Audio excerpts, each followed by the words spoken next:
Hi മക്കളെ, ഇന്നത്തെ വീഡിയോയിൽ ഉൾപ്പെടുത്തിയിട്ടുള്ളത് 4ാം ക്ലാസ്സിലെ EVS unit 2 India is my country. ഈ യൂണിറ്റിലെ ഫുൾ ആക്ടിവിറ്റീസും ക്വസ്റ്റ്യൻ ആൻസറും ഈ വീഡിയോയിൽ ഉൾപ്പെടുത്തിയിട്ടുണ്ട്. മക്കളിത് മുഴുവനായിട്ട് കണ്ട് നിങ്ങൾക്ക് ഇഷ്ടമാവുന്നുണ്ടെങ്കിൽ, നിങ്ങൾക്കിത് ഉപകാരപ്രദമാകുന്നുണ്ടെങ്കിൽ ലൈക്ക് ചെയ്യാൻ മറക്കരുത്. എന്തെങ്കിലും ആവശ്യമുണ്ടെങ്കിൽ കമൻറ്റിൽ അറിയിക്കണേ. Okay, first question, why did foreigners first come to India? എന്തിനു വേണ്ടിയിട്ടാണ് വിദേശികൾ ആദ്യമായി ഇന്ത്യയിലെത്തിയത്? To buy spices and textiles. സുഗന്ധദ്രവ്യങ്ങളും തുണിത്തരങ്ങളും വാങ്ങുന്നതിന് വേണ്ടിയാണ് വിദേശികൾ ഇന്ത്യയിലെത്തിയത്, അല്ലേ? കാൻഡമം ആൻഡ് ബ്ലാക്ക് പെപ്പർ തുടങ്ങിയ സുഗന്ധദ്രവ്യങ്ങൾ, അല്ലേ? തുണിത്തരങ്ങൾ ഏതൊക്കെയാണ്? പട്ട്, പരുത്തി തുടങ്ങിയ തുണിത്തരങ്ങൾ. Why were Indians unable to hold their on in the struggle with the British? ബ്രിട്ടീഷുകാരുമായുള്ള പോരാട്ടങ്ങളിൽ ഇന്ത്യക്കാർക്ക് പിടിച്ചു നിൽക്കാൻ കഴിയാതെ വന്നത് എന്തുകൊണ്ടായിരുന്നു? They had good weapons and war ideas. അവരുടെ കയ്യിൽ മെച്ചപ്പെട്ട ആയുധങ്ങളും യുദ്ധതന്ത്രങ്ങളും ഉണ്ടായിരുന്നു. ദണ്ഡി മാർച്ച് അല്ലെങ്കിൽ സാൾട്ട് സത്യാഗ്രഹ. എന്താണ് ഉപ്പു സത്യാഗ്രഹം? എന്നാണ് നടന്നത്? It was Gandhiji who introduced salt as a tool of agitation. Salt and essential things of every one.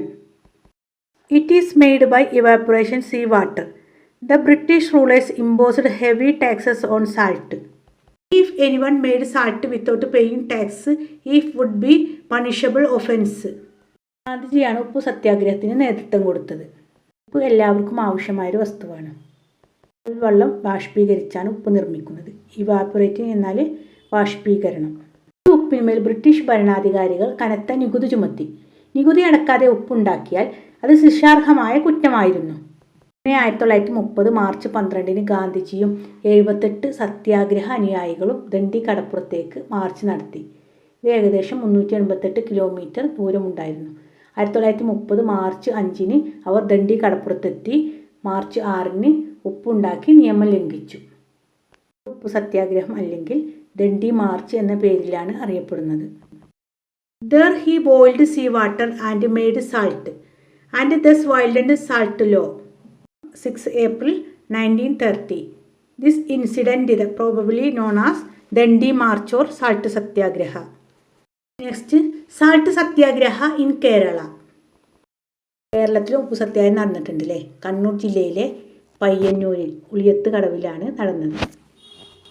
Kelappan led to protect in Kerala, so he later come to known as Kerala Gandhi.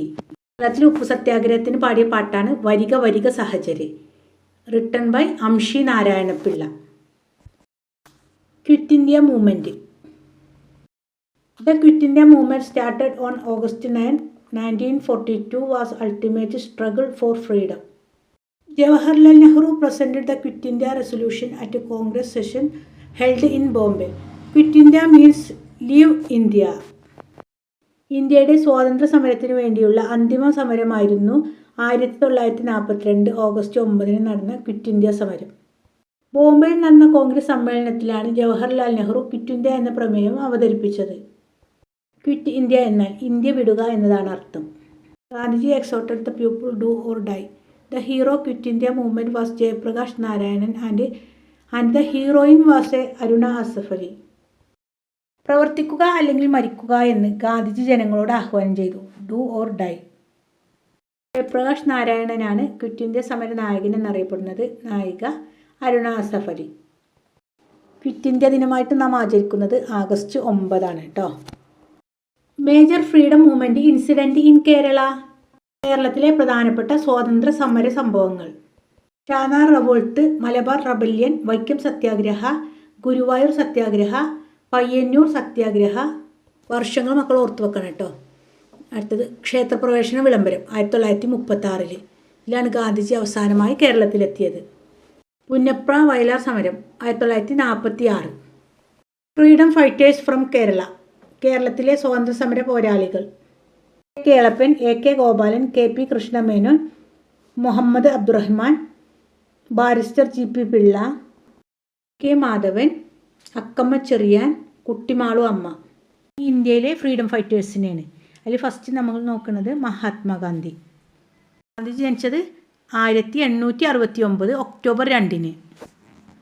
October 2 Gandhi ജയന്തിയാണ് അല്ലേ. അതുപോലെ മറ്റൊരു പ്രത്യേകത കൂടി ഉണ്ടല്ലോ, non violence day, ലോക അഹിംസാ ദിനം. October 2 ലോക അഹിംസാ ദിനമായിട്ട് ആചരിക്കുന്നുണ്ട്. Full name Mohandas Karamchand Gandhi. Place of birth Porbandar in Gujarat. Father Karamchand Gandhi. മാതാവ് പുത്ലിബായ്. വൈഫ് കസ്തൂർബ ഗാന്ധി. 1883 നിയമം പഠിക്കാൻ വേണ്ടിയിട്ട് ഇംഗ്ലണ്ടിൽ പോയി. England to study law. 1992 went to South Africa where to worked as a barrister. 1893 south ആഫ്രിക്കയിലേക്ക് വക്കീലായി ജോലിക്ക് പോയി. He return to India on January 9, 1915. ആഫ്രിക്കയിലെ വക്കീൽ ജോലിയൊക്കെ ഒഴിവാക്കി അദ്ദേഹം 1915 ജനുവരി 9 ഇന്ത്യയിലേക്ക് മടങ്ങി. ജനുവരി 9 ഭാരതീയ പ്രവാസി ദിനമായിട്ട് നാം ആഘോഷിക്കുന്നു. Satyagraha and ahimsa were political weapons. സത്യാഗ്രഹവും അഹിംസയുമായിരുന്നു അദ്ദേഹത്തിൻ്റെ രാഷ്ട്രീയ തന്ത്രങ്ങൾ. Gopalakrishna Gokhale was a political guru. Rabindranath Tagore gave him a title Mahatma. Children addressed him has a Bapuji. My experiment with truth is his an autobiography. എൻ്റെ സത്യാന്വേഷണ പരീക്ഷണങ്ങൾ എന്നതാണ് അദ്ദേഹത്തിൻ്റെ ആത്മകഥ.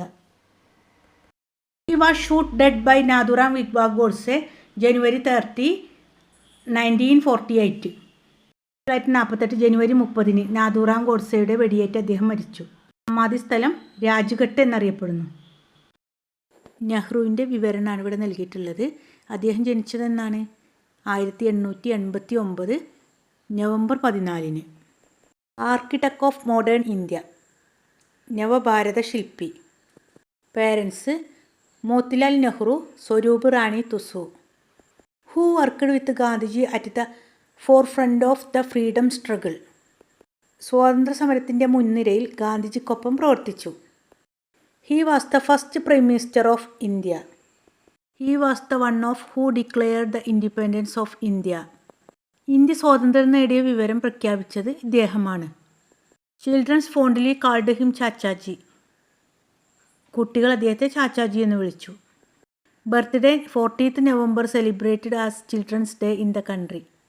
അദ്ദേഹത്തിൻ്റെ ജന്മദിനമായ നവംബർ 14 ശിശുദിനമായിട്ടാണ് ആചരിക്കുന്നത്. മേജർ വർക്ക്സ്, അദ്ദേഹത്തിൻ്റെ പ്രധാനപ്പെട്ട രചനകൾ: ഡിസ്കവറി ഓഫ് ഇന്ത്യ, ഇന്ത്യയെ കണ്ടെത്തൽ. Letters from a father's to his daughters, അച്ഛൻ മകൾക്കയച്ച കത്തുകൾ. ഗ്ലിംസസ് ഓഫ് വേൾഡ് ഹിസ്റ്ററി, വിശ്വചരിത്രാവലോകനം. ഇതൊക്കെയാണ് പ്രധാന രചനകൾ. അദ്ദേഹത്തിൻ്റെ ആത്മകഥ ആൻ ഓട്ടോബയോഗ്രഫി. മരിച്ചത് 1964 മെയ് 27. അദ്ദേഹം അന്ത്യവിശ്രമം കൊള്ളുന്ന സ്ഥലം ശാന്തിവനം എന്നറിയപ്പെടുന്നു. ഇവിടെ കുറച്ച് സ്വാതന്ത്ര്യ സമര സേനാനികളുടെ ചിത്രം നൽകിയിട്ടുണ്ട് അല്ലേ. Subhash Chandrabose, Sardar Vallabhbhai Patel, Gopalakrishna Gokhale, Sarojini Naidu, Balagangadhara Tilak, Bhagat Singh. Aruna Asaf Ali, Khan Abdul Ghaffar Khan. The first woman to become the president of Indian National Congress, known as Nightingale of India. Indian national കോൺഗ്രസിൻ്റെ പ്രസിഡൻ്റായ ആദ്യ വനിത, ഇന്ത്യയുടെ വാനിമ്പാടി എന്നറിയപ്പെടുന്നു. ഇതാരാണ്? സരോജിനി നായിഡു. രണ്ടാമത്തേത്, he took up arms and fort bravery against the British. He was hanged at the age of 23. ബ്രിട്ടീഷുകാർക്കെതിരെ ധീരതയോടെ ആയുധമെടുത്ത് പോരാടി. 23-ാം വയസ്സിൽ തൂക്കിലേറ്റപ്പെട്ടു. അത് ഭഗത് സിംഗ് ആണ് അല്ലേ. Next, she is known as queen of quit India movement. She is the grand old lady of the Indian independence movement. Quit India സമരത്തിൻ്റെ രാജ്ഞി, Indian സ്വാതന്ത്ര്യ സമരത്തിലെ വന്ധ്യവയോധിക എന്നറിയപ്പെടുന്നു. Aruna Asaf Ali. He played a major role of information of the Indian union by uniting the princely states known as iron man of India. നാട്ടുരാജ്യങ്ങളെ ചേർത്ത് India എന്ന രാജ്യം രൂപീകരിക്കുന്നതിന് മുഖ്യ പങ്ക് വഹിച്ചു. ഇന്ത്യയുടെ ഉരുക്കു മനുഷ്യൻ എന്നറിയപ്പെടുന്നു. ഇത് Sardar Vallabhbhai Patel. Next, he formed the Indian National Army and fought against the British known as Netaji. Indian National Army എന്ന സംഘടന രൂപീകരിച്ച് ബ്രിട്ടീഷുകാർക്കെതിരെ പോരാടി നേതാജി എന്നറിയപ്പെടുന്നു. Answer Subhash Chandra Bose. Swaraj is my birth right and I shall have it known as Lokmanya. രാജ്യം എൻ്റെ ജന്മാവകാശമാണ്, ഞാനത് നേടുക തന്നെ ചെയ്തു. അദ്ദേഹത്തെ ലോകമാന്യ എന്നറിയപ്പെടുന്നു. Answer Bal Gangadhar Tilak. The guru who guided Gandhiji into politics, founder of an organisation called servant of India society. ഗാന്ധിജിയെ രാഷ്ട്രീയത്തിലേക്ക് നയിച്ച ഗുരു സെർവൻറ്റ് ഓഫ് ഇന്ത്യ സൊസൈറ്റി എന്ന സംഘടന സ്ഥാപിച്ചു. ഇത് ഗോപാലകൃഷ്ണ ഗോഖലെ. ഫോളോവുഡ് ഗാന്ധിജീസ് ഐഡിയ, ഗാന്ധിജിയുടെ ആശയങ്ങൾ പിന്തുടർന്നു. അദ്ദേഹത്തെ അതിർത്തി ഗാന്ധി എന്ന് വിളിക്കുന്നു. ആരാണ്? Khan Abdul Ghaffar Khan. The constitution of India, ഇന്ത്യയുടെ ഭരണഘടന. ഇന്ത്യയുടെ ഭരണഘടന ശില്പി എന്നറിയപ്പെടുന്നത് ആരാണ്? Doctor B R Ambedkar. ഇതാ ചിത്രം കണ്ടല്ലോ, ഇതാണ് B R Ambedkar. Name of the day in which the constitution of India come to being.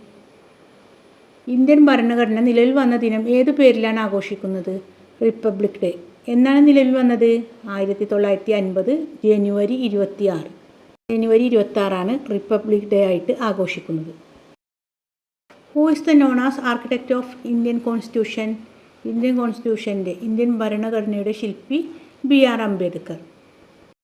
Which country has largest written constitution. ഏറ്റവും വലിയ ലിഖിത, അതായത് എഴുതപ്പെട്ട ഭരണഘടന ഏത് രാജ്യത്തിൻ്റേതാണ്? ഇന്ത്യയുടെ, നമ്മുടെ ഭരണഘടനയാണ് ഏറ്റവും വലിയ എഴുതപ്പെട്ട ഭരണഘടന.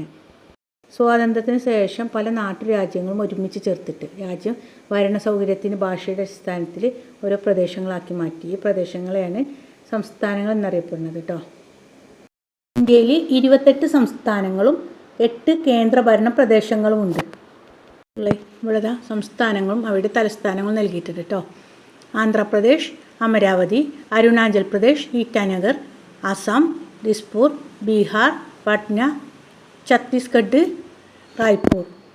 ഗോവ തലസ്ഥാനം പനാജി, ഗുജറാത്ത് ഗാന്ധിനഗർ, ഹരിയാന ചണ്ഡീഗഡ്, ഹിമാചൽ പ്രദേശ് ഷിംല, ജാർഖണ്ഡ് റാഞ്ചി, കർണാടക ബാംഗ്ലൂർ, കേരളം തിരുവനന്തപുരം, മധ്യപ്രദേശ് ഭോപ്പാൽ, മഹാരാഷ്ട്ര മുംബൈ, മണിപ്പൂർ ഇംഫാൽ, മേഘാലയ ഷില്ലോങ്, മിസോറാം ഐസ്വാൾ, നാഗാലാൻഡ് കൊഹിമ, ഒഡീഷ ഭുവനേശ്വർ, പഞ്ചാബ് ചണ്ഡീഗഡ്. രാജസ്ഥാൻ്റെ തലസ്ഥാനം ജയ്പൂർ, സിക്കിം ഗാംഗ്ടോക്ക്, തമിഴ്നാട് ചൈന, തെലുങ്കാന ഹൈദരാബാദ്, ത്രിപുര അഗർത്തല, ഉത്തർപ്രദേശ് ലക്നൗ, ഉത്തരാഖണ്ഡ് ഡെറാഡൂൺ, വെസ്റ്റ് ബംഗാൾ കൊൽക്കത്ത. ഇനി കേന്ദ്രഭരണ പ്രദേശങ്ങൾ. 8 കേന്ദ്രഭരണ പ്രദേശങ്ങളാണുള്ളത്. അതിലൊന്ന് ആൻഡമാൻ നിക്കോബാർ ദ്വീപ്, അതിൻ്റെ തലസ്ഥാനം ശ്രീവിജയപുരം. മുമ്പ് തലസ്ഥാനം പോർട്ട് ബ്ലെയർ ആയിരുന്നു, ഇപ്പോൾ 2024 മാറിയിട്ടുണ്ട് കേട്ടോ. ചണ്ഡീഗഡിൻ്റെ തലസ്ഥാനം ചണ്ഡീഗഡ്. ദാദ്ര നഗർ ഹവേലി ആൻഡ് ദാമൻ ദിയു, അതിൻ്റെ തലസ്ഥാനം ദാമൻ. ഡൽഹി തലസ്ഥാനം ഡൽഹി. ലക്ഷദ്വീപ് കവരത്തി. പോണ്ടിച്ചേരി തലസ്ഥാനം പോണ്ടിച്ചേരി. ലഡാക്ക് ലേ. ജമ്മു ആൻഡ് കാശ്മീർ, ജമ്മു കാശ്മീരിൻ്റെത് ശ്രീനഗർ. നെക്സ്റ്റ് നമുക്ക് ഒരു പസിൽ പൂർത്തിയാക്കാനാണ്. Complete the words puzzle using the hints given below. ഇതാ ചോദ്യങ്ങൾ താഴെ നൽകിയിട്ടുണ്ട്. അതിലൊന്ന്, the second largest state located in the central part of India. Answer Madhya Pradesh. രണ്ടാമത്തെ question, the state that has A border off with Nepal, Patna is the capital. നേപ്പാളുമായി അതിർത്തി പങ്കിടുന്നു, തലസ്ഥാനം പട്നയാണ്. ഏതാണ്? Bihar. Question, Hyderabad is A located in this state. Hyderabad ഏത് സംസ്ഥാനത്താണ്? തെലങ്കാന അല്ലേ? ഈ ഡൗണിൽ 1. Shares border with the neighbouring country Myanmar, located adjacent to Tripura. Answer Mizoram. Kerala's neighbouring state Bengaluru is the capital. Answer Karnataka. അഞ്ചാമത്തെ question, shares border with Rajasthan, Punjab and Uttar Pradesh, located near Delhi the capital of India. Rajasthan Punjab Uttar Pradesh എന്നിവയുമായി അതിർത്തി പങ്കിടുന്നു. രാജ്യ തലസ്ഥാനമായ ഡൽഹിയോട് ചേർന്നാണ്. ഏതാണ് state? Haryana. Kohima is the capital of the state. Answer Nagaland. ഏഴാമത്തെ ക്വസ്റ്റ്യന്, locate on the coast of Arabian sea, shares border with Gujarat. Answer Maharashtra. എട്ടാമത്തെ ക്വസ്റ്റ്യന്, border with Bangladesh, neighbouring state of Assam ഏതാണ്? Meghalaya. The largest state in India. Answer Rajasthan. 10 മുകളിലേക്കാണ്. Neighbouring state of Kerala. Chennai is the capital. Answer Tamil Nadu. ചോദ്യത്തിന് answer എഴുതിയിട്ടുണ്ട്. ഇതിലേക്ക് പസിൽസിലേക്ക് മക്കൾ എഴുതി ചേർക്കണം കേട്ടോ. ഇന്ത്യൻ രൂപയിൽ 17 ഭാഷകളാണ് രേഖപ്പെടുത്തിയിട്ടുള്ളത്. ായി ഇംഗ്ലീഷിലും ഹിന്ദിയിലും രേഖപ്പെടുത്തിയിട്ടുണ്ട്. കൂടാതെ ആൽഫബറ്റിക് ഓർഡറിൽ അസമീസ്, ബംഗാളി, ഗുജറാത്തി, കന്നഡ, കാശ്മീരി, കൊങ്കണി, മലയാളം, മറാത്തി, നേപ്പാളി, ഒറീസ, പഞ്ചാബി, സംസ്കൃതം, തമിഴ്, തെലുങ്ക്, ഉറുദു എന്നീ ഭാഷകളിലും മൂല്യം രേഖപ്പെടുത്തിയിട്ടുണ്ട്. Important festival of India. ഇന്ത്യയിലെ പ്രധാന ആഘോഷങ്ങൾ: Deepavali, Eid ul Fitr, Christmas, Holi, Vishu, Pongal, Onam. National anthem. ദേശീയ ഗാനം. Jana Gana Mana is our national anthem. ജനഗണമനയാണ് നമ്മുടെ ദേശീയ ഗാനം. Rabindranath Tagore wrote our national anthem. Rabindranath ടാഗോറാണ് നമ്മുടെ ദേശീയ ഗാനം രചിച്ചത്. ഏത് ഭാഷയിലാണ് ദേശീയ ഗാനം എഴുതിയത്? ബംഗാളി ഭാഷയിൽ. 2 രാജ്യത്തിൻ്റെ ദേശീയഗാനം അദ്ദേഹം എഴുതിയിട്ടുണ്ട്, ഇന്ത്യയുടേതും ബംഗ്ലാദേശിൻ്റെയും. The time allowed singing the national anthem 52 seconds. 52 സെക്കൻഡാണ് ആലപിക്കാൻ വേണ്ട സമയം. You should stand at attention when the national anthem is sung. ദേശീയഗാനം ആലപിക്കുമ്പോൾ അറ്റൻഷൻ പൊസിഷനിലാണ് നിൽക്കേണ്ടത്. കൂടുതൽ GK ക്വസ്റ്റ്യൻസ് നമുക്ക് LSS ക്ലാസ്സിൽ പറയാം കേട്ടോ. LSS ക്ലാസ്സുകൾ നൽകാൻ വേണ്ടിയിട്ട് ഒരു വാട്സപ്പ് ഗ്രൂപ്പ് ഉണ്ട്. അതിൻ്റെ ലിങ്ക് ഡിസ്ക്രിപ്ഷനിൽ നൽകാം. മക്കളെല്ലാവരും അത് ജോയിൻ ചെയ്യണം കേട്ടോ. മലയാളം ക്ലാസ്സുകൾ എടുത്ത് വിട്ടിട്ടുണ്ട്. ഇനി എന്തെങ്കിലും ഡൗട്ട് ഉണ്ടെങ്കിൽ മക്കൾ അതും കൂടി പോയി കാണാം കേട്ടോ. നാഷണൽ എംബ്ലം ചിത്രത്തിൽ കണ്ടല്ലോ, ഇതാണ് സിംഹമുദ്ര. നമ്മുടെ ദേശീയ മുദ്രയാണിത്.